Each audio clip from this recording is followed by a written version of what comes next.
Man is his own university. La vie est un choix. Quel est votre choix? La pauvreté ou la richesse? Ici, le choix est vite fait et connu. C'est la richesse, la prospérité, le bonheur, l'abondance, l'éducation honnête, l'amour, le pardon et le partage. Vous êtes né riche et heureux pour être riche et heureux. La richesse et le bonheur sont des droits à manifester. Ne laisse personne te dire le contraire.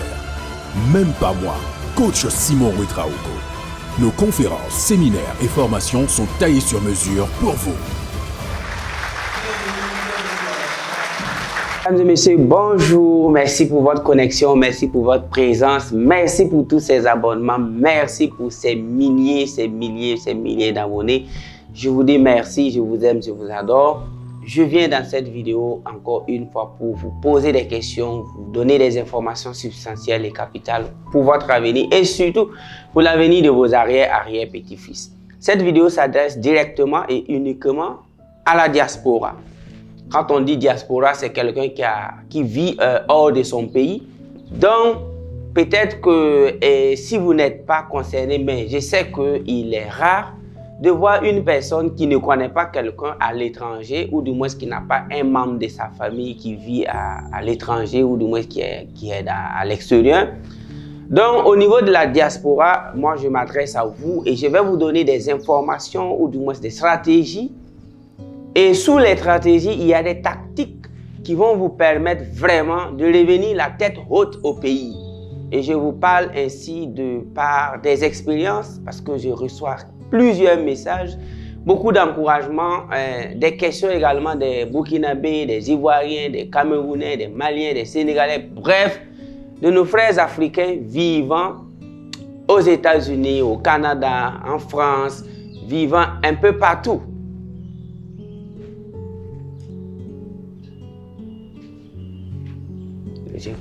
Donc, je reçois des messages de nos Africains vivant un peu partout. Donc, et j'ai vu qu'il y a une seule chose un peu en commun. Quand ils décident de me parler, que ce soit il y a d'autres même qui sont nés aux États-Unis, il y a d'autres qui sont nés là-bas. C'est-à-dire, c'est son papa qui est parti. Il est parti épouser une cousine. Quand on dit cousine, peut-être que c'est une Camerounaise ou tout. De toutes les façons, le gars, il est né à l'étranger là-bas. Et il m'envoie des questions. Il y a d'autres qui sont partis il y a 10, 20 ans. Mais la question est un peu commune. Et je me suis dit qu'il faut que je fasse des études ou du moins des recherches sur cette question. Pourquoi c'est vous? Ça veut dire que quoi? Quand le gars il prend le rendez-vous, il contacte vraiment ma direction. Je veux parler au coach, je veux voir le coach. Quand on ouvre les Zooms ou du moins quand je dédie une 15 minutes ou bien 20 minutes pour qu'on échange, toujours des problèmes à raconter. Vraiment, ça ne va pas. Ici, là, ça ne va pas. Bon, vous voyez un peu, et je me suis dit, mais il faut que je fasse des recherches sur ça. Pourquoi, généralement, ceux qui disent qu'ils ont réussi là même là, c'est ceux qui sont rentrés construire une maison, et puis c'est bon. J'ai commencé à fouiller et j'ai trouvé des raisons métaphysiques, psychologiques, qui font vraiment que certaines personnes, la majorité de ceux qui sont dans les pays, ils travaillent et au finish, le gars se pose la question, pourquoi j'ai quitté mon pays? La réponse est simple. Vous êtes parti pour faire quoi? Vous êtes parti dans quel objectif, dans quel but? C'est ça. Si c'est pour aller chercher l'argent, bonjour les dégâts. Bonjour les dégâts. Donc, j'ai remarqué que 90% quand on dit diaspora, les gars sont allés pour aller chercher de l'argent seulement. C'est-à-dire, tout le reste là ne les intéresse pas. Ils sont aux États-Unis, c'est pour chercher l'argent. Quand j'échange avec plusieurs personnes qui sont aux États-Unis, au Canada, en France, j'aime les poser des questions sur des personnalités. Je dis, mais est-ce qu'aux États-Unis, là-bas, tu as déjà entendu parler de John C. Maxwell? Est-ce que tu as déjà entendu parler de Jim? Je vais le citer. Le nom de plusieurs, c'est-à-dire ceux-là même qui ont fondé même la mentalité économique, la liberté financière même des États-Unis. Je vais poser des questions sur ça, ces gens-là. Le monsieur là-bas me dit que niet. Lui, c'est la première fois qu'il entend parler. Vous voyez un peu? Donc, si vous êtes à l'étranger, la meilleure manière de vous en sortir dans le vrai sens du terme, c'est à un certain moment arrêter immédiatement les jossis. Les jossis ne vous rendront jamais riches. Il faut à un certain moment faire pause, commencer forcément à suivre des conférences, des séminaires, des leadership, de développement personnel. Parce que c'est rare de voir des Burkinabés qui vivent aux États-Unis, qui vivent au Canada, qui vivent en France, qui vivent en Côte d'Ivoire, qui vivent en Angleterre. C'est rare de les voir dans des conférences payantes de 200 €, 300 €. Voici le problème ici. À partir de cette vidéo, si tu es en France, si tu es en Angleterre, si tu es aux États-Unis, si tu es en Côte d'Ivoire, deviens un consommateur exagéré de séminaires, de formations et de conférences. Et ta vie va littéralement changer. Parce qu'il y a des gens, ils ont fait 10 ans en France, ils n'ont jamais cherché à savoir où des conférences animées par des développeurs personnels, des conférences animées par des entrepreneurs. Le gars n'a jamais participé. Il n'a jamais lu un livre écrit par un entrepreneur français. Alors qu'il a fini même ses études là-bas. C'est rare de voir des gens qui ont quitté le Burkina pour la Côte d'Ivoire et qui sont en train de chercher quels sont les Ivoiriens qui donnent des cours, des formations pour ceux. Non, tout ce qui l'intéresse, c'est chercher son argent. Regardez un pays comme l'Allemagne, un pays comme l'Angleterre, un pays comme les États-Unis. Peu importe ton niveau d'études, et je vais prendre même l'exemple d'un monsieur qui s'appelle Michael David, qui m'a accosté dans un aéroport international. Je crois que c'était à Lomé. J'étais en transit et le monsieur, il m'a vu, il est venu me dire merci. J'ai dit, mais il s'est présenté, il s'appelle Michael David, il est d'origine nigérien du Niger et il vit en France et aux États-Unis, il va un peu partout. Et le jeune homme, quand il m'a raconté son histoire, j'ai dit enfin, voici un exemple. Quand on dit diaspora, là, c'est vous autres. Là. Le jeune a appris à lire et à écrire quand il avait plus de 15 ans. Tenez-vous bien, il a égrené ses 15 ans et dans ça, il ne savait pas lire et écrire. Et vous savez comment il a appris à lire et écrire? Presque dans la rue, avec ses patrons, avec ses tuteurs. Il apprenait, lui, il apprend, toi, tu vas m'apprendre à lire et écrire 1 heure. C'est comme ça que le jeune homme a fait. Et il a maîtrisé le français, il sait bien lire et écrire et il a commencé à prendre des éducations décomposées comme j'aime vous recommander. C'est-à-dire séminaire en séminaire, conférence en conférence, des petites formations en formation. Et quelques années après, il est devenu ingénieur. Il a travaillé pour des sociétés de compagnies aériennes. Il consulte des grandes sociétés et aujourd'hui, il a créé sa propre entreprise. Et son entreprise qui s'appelle Dream Access. Vraiment, j'ai aimé son parcours. Aujourd'hui, il consulte pour des banques, il travaille pour des multinationales, il est un informaticien et un programmeur de haut niveau. Mais regardez comment il a commencé. Mais c'est rare de voir nos parents qui sont aux États-Unis, qui lisent des livres de développement personnel, qui veulent chercher à rencontrer des développeurs personnels. Donc moi, je veux que dans cette vidéo, commencez comme ça. Parce que quand vous avez la chance d'être dans ces pays, tout ce que tu dois rêver faire, c'est d'institutionnaliser ce que tu fais. Devenir professionnel, créer une entreprise et employer les fiches du pays. Il y a un qui est venu me voir, lui, il était en Suisse. Et vraiment, il a fait presque toute l'Europe. Hein. Il a fait presque toute l'Europe. Il a parcouru l'Europe up and down. Il a même été au Canada. Et pour pouvoir vraiment s'assurer que sa situation va changer, il a marié des blanches. Il s'est d'abord marié à une blanche, après ça n'a pas marché, il a divorcé, il s'est remarié. Et il est venu me voir quand il était à son 3e mariage. Mais il m'a dit, coach, j'étais suivi quand j'étais en Suisse. J'ai vu vraiment que ce que tu dis, c'est comme si tu es en train de lire ma vie. J'en ai marre de cette vie que j'ai vue. Qu'est-ce que je n'ai pas fait? J'étais obligé de me marier, croyant que me marier était la solution. J'ai fait tout ce que je ne peux pas te dire que j'ai fait. J'ai lavé des slips des vieilles dames. J'ai lavé des caleçons. J'ai nettoyé ce que tu ne pouvais même pas imaginer que j'allais faire. J'ai fait tout ça, mais vraiment, ma situation n'a pas encore changé. J'ai pris mon vol spécialement pour venir te voir. Je repars dans 2 jours. Voici ce que j'ai dit. Et aujourd'hui, à l'heure actuelle où je vous parle, le monsieur peut venir en Afrique chaque mois s'il veut. Chaque mois que Dieu fait, il peut venir en Afrique quand il veut. Il peut venir rendre visite à sa... Mais il était venu, ça fait quand même près de 10 ans qu'il n'était pas venu. Mais il m'a dit que quand il venait, même sa famille n'a même pas... C'était comme... Et c'était en plein Covid, tenez-vous bien, en plein Covid qu'il est venu. Il m'a dit, si tu sais comment, quelle acrobatie j'ai fait pour venir te rencontrer en plein Covid. En tout cas, je vais vous dire ce que moi je lui ai dit. Et pourquoi aujourd'hui ce monsieur est devenu libre en Europe. Et il va employer des blancs. Là même, il n'y a même pas de débat. Voici ce que je lui ai dit. Je lui ai dit, quel est le champ morphogénique qui t'a amené en Europe? Il dit qu'il ne comprend pas ça. J'ai dit, bon, écoute, c'est métaphysique. Le champ morphogénique, c'est comme l'intention. Quand tu partais en Europe, là, tu partais sous quelle ombre? Il m'a dit, bon, que c'était pour se chercher. J'ai dit d'abord, erreur. Pitié. Donc, tu es parti pour faire pitié en Europe. Si je vais résumer, que bon, disons ainsi. Il dit déjà, ça, c'est une mentalité qu'il faut nettoyer. Je lui ai demandé encore, quels sont les livres que tu as lus depuis que tu es en Europe? Il m'a dit que la lecture et lui, là. J'ai dit, ok, à partir d'aujourd'hui, tu vas aller chercher les grands livres. Je lui ai posé encore la question, quelles sont les conférences que tu as eu à suivre en matière de liberté financière, développement personnel, leadership en Europe? Il m'a dit, niet. J'ai dit, voilà. Ça aussi, c'est une erreur. Et une autre question que je lui ai posée. Il dit, combien as-tu déjà donné à des Européens? Il m'a dit, quoi? Que donner? J'ai dit, oui, tu as déjà donné combien d'euros à des Européens? Il m'a dit, niet. J'ai dit, erreur.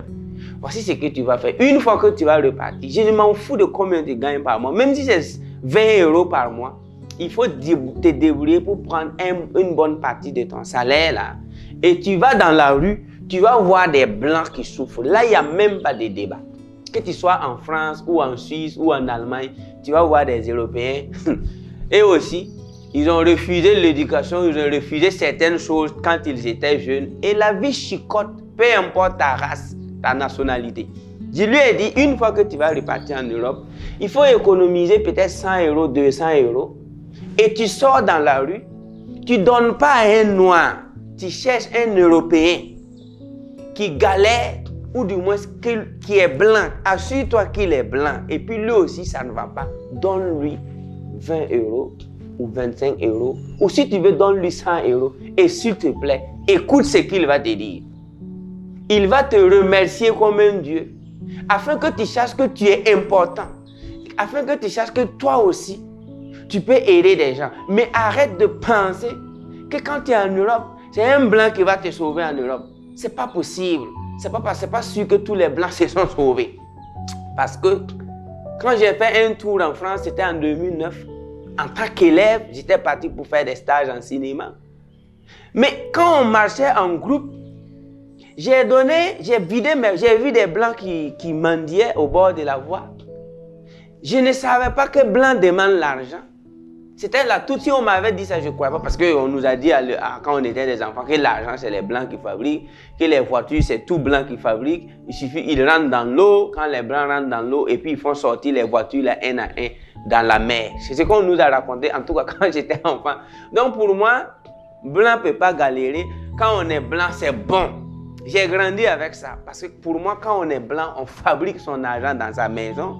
Quand on est blanc et puis on a besoin d'une voiture, on fabrique sa voiture. Mais il a fallu que je grandisse mentalement pour balayer ça. Donc quand moi j'ai vu pour la toute première fois des blancs qui demandaient de l'argent, j'ai vidé mes poches. J'avais même des centimes, 2 euros ou c'est combien. Je suis allé les donner. Tenez-vous bien que je marchais avec un groupe d'encadreurs africains et puis aussi, je n'étais pas le seul, on était 4 dans la délégation, il y avait des blancs qui nous accompagnaient. En tout cas, on était une dizaine comme ça, ou bien c'est 15 personnes. On marchait dans la rue, on partait vers Lourdes. Quand je me suis détaché du groupe, les gens me disaient, hey, j'espère que ce n'est pas pour fuir, hein, parce qu'on a l'œil sur vous. Hein. Je me suis détaché du groupe, les gars me voyaient, ils disaient, hey, que Simon, tu vas où? J'ai dit, bon, j'arrive. Les gars me voyaient donner des centimes à des gens. Quand j'ai fini de donner, je suis revenu. Et c'est ainsi que mes encadreurs ont commencé à me sermonner. Quand on te connaît, toi là, tu te mets jamais à côté. Ce que tu es en train de faire, tu veux dire que tu as l'argent. Il y a un même qui m'a dit que gare à moi, si je fais et puis on croit qu'eux ils sont riches et puis on les aide pas, moi je suis mort.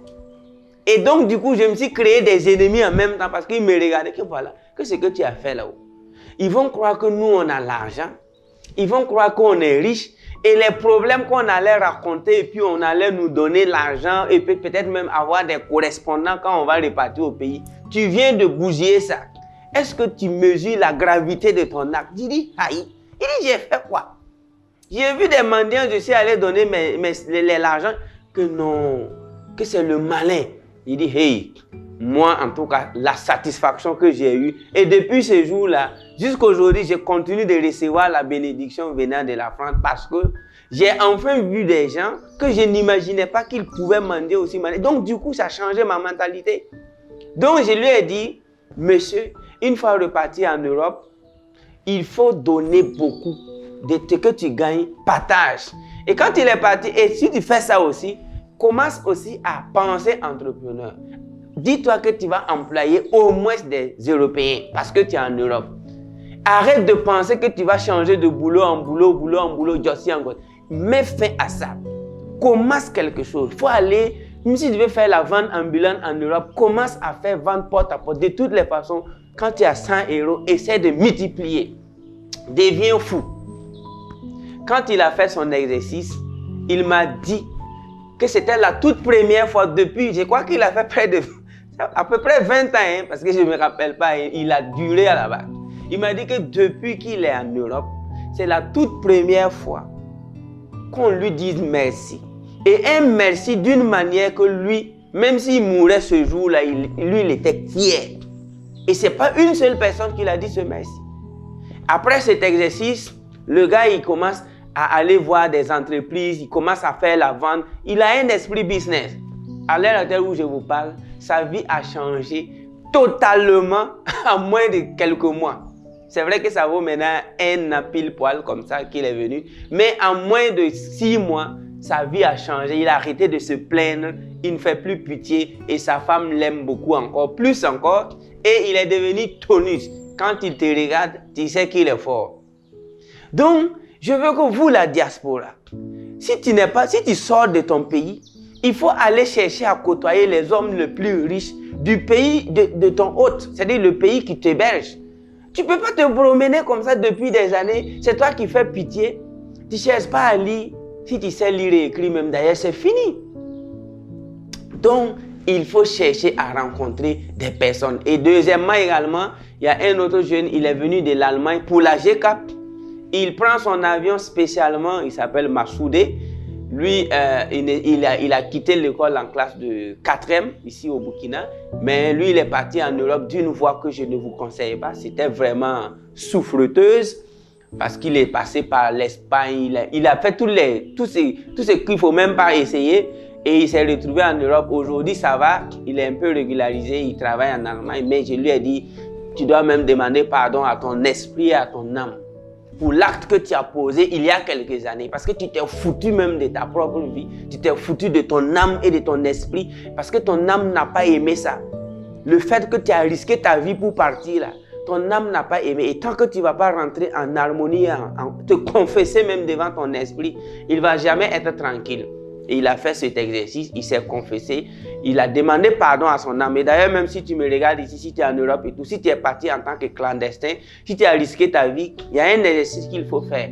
Il faut écrire une demande de pardon à ton âme. Dis à ton âme, je te demande pardon. Ce que j'ai commis comme dégâts, ce n'est pas bon. Je sais que j'étais effrayé. Pardonne-moi. Si tu fais ça seulement, ton âme va se stabiliser. C'est un cadeau pour toi. Donc du coup, quand le jeune homme est revenu, il a fait la GCAP, je l'ai reçu personnellement ici au bureau et je lui ai donné encore des conseils. Et une fois qu'il est reparti en Allemagne, à l'heure actuelle où je vous parle, il a déjà chicoté plus de 40 livres de développement personnel.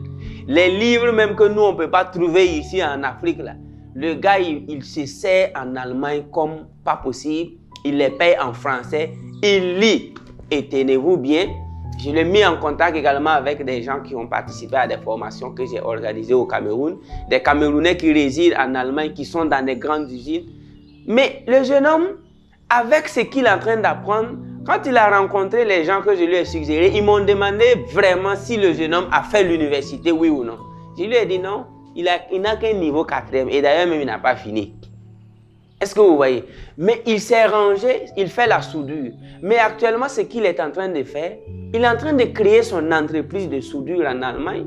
Il est en train de s'institutionnaliser, il est en train de se professionnaliser, il a même fait sa carte de visite. Mais avant, il vivait la tête baissée en Allemagne. Pourvu qu'il va travailler et il rentre chez lui, il vient, il veut construire une maison. J'ai dit, ces rêves-là, c'est de la médiocrité. Donc, du coup, moi je viens dans cette vidéo pour dire à vous tous la diaspora, que tu sois aux États-Unis, en Allemagne, en Chine, en Inde, arrêtez de vous comporter la tête baissée. Lève ta tête, va dans la plus grande bibliothèque. Moi, quand je vais dans un pays développé, le premier lieu que je cherche à visiter, c'est les bibliothèques. Point. Bibliothèque et musée. Maintenant, depuis que vous êtes en Europe, en Chine ou quoi, les boîtes de nuit, vous connaissez. Comment on embrasse blanc, vous connaissez. Mais où se trouve la plus grande bibliothèque de la ville? Où est organisé le prochain séminaire de développement? Comment devenir financièrement libre? Toi, tu ne connais pas. Confesse-toi. Reviens à la raison. Si vous faites ça, je vous donne 5 ans. Vous allez racheter même des usines en Europe. Parce que si les Africains décident de bosser, ils bossent.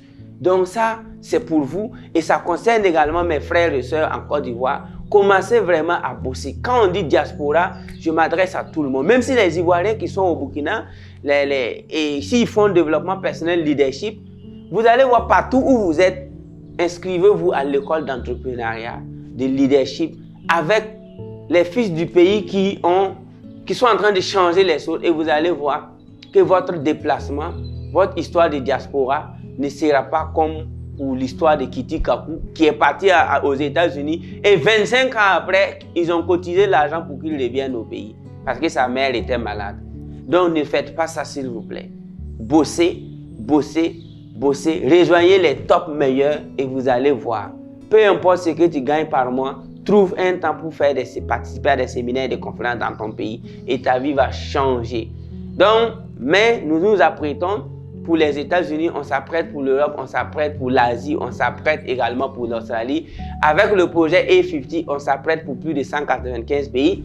Donc, aux États-Unis, on commence par le Michigan. Donc, tous ceux qui vont suivre cette vidéo qui sont à Michigan, restez connectés. Notre première conférence va commencer à Michigan et après, il se peut qu'on fasse minimum 10 États aux États-Unis et également en Europe et tout. Donc, avec le projet A50 également, prenez des informations www.a50.education et vous allez voir comment ensemble on peut tout faire, comment ensemble on peut rêver grand. I really, really love you parce que quitter son pays, c'est un courage. Quitter son pays et laisser tout derrière soi, c'est un courage. Mais ne pas revenir à la maison la tête haute, c'est ça la défaite. Et pour ne pas revenir à la maison la tête haute, il faut commencer par la lecture des grands livres, les séminaires et les conférences, là où tu es, et tu vas voir. I really, really love you. You are able. You are born to shine. Coach Simon, I love you. Africa is the future. Thank you so much.